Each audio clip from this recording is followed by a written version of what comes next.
चलो ना घूमने चल रहे हैं उधर। ए लंड में जाए।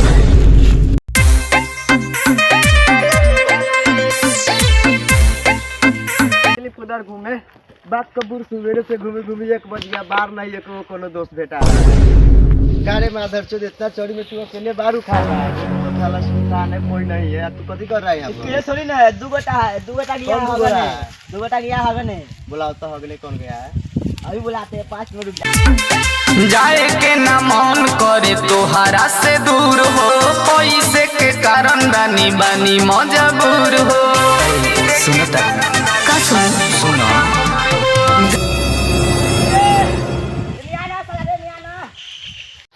माधर चोद 5 मिनट के टाइम दे के अभी 20 मिनट हो गया, अभी तक नहीं आया कि माई के हम चल दोस्त बहन चोदला पुष्पा हाकियो नहीं देगा माधर चोद। चल चल दोस्त चलो चलो मजबूर हो, नहीं जे कमाईब तो कहाँ से खियाईब, करब याद तोहे हरदम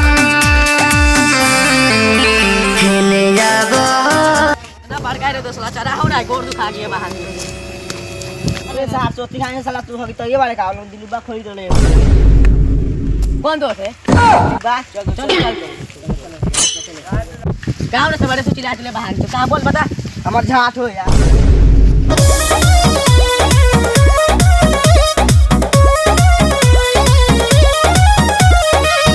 ऐसे गाल दे आ लो, ऐसे गाल दे का रे। ए माधर चोद बैठो तो तू पहले लगा रे, तुमसे बैठ के बता। नहीं चली रंगदारी हाथ लगी हथ कड़ी, तोरा जैसन रंगदार हम देखले बनी बड़ी। बाय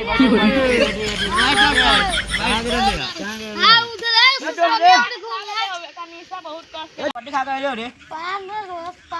पान ना तू हम लार को मार बा।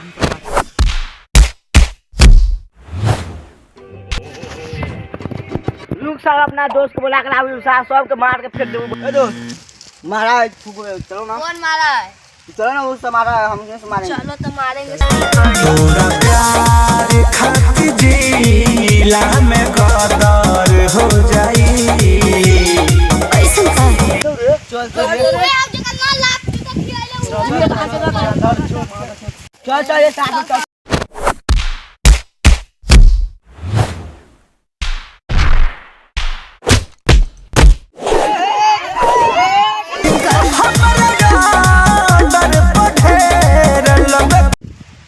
हेलो दोस्तों, भाई वीडियो कैसा लगा भाई आप लोगों को बताइए कमेंट में। लाइक कीजिएगा, लाइक कीजिए, सब्सक्राइब कीजिए और दबा दबा के हेलो बटन करिएगा।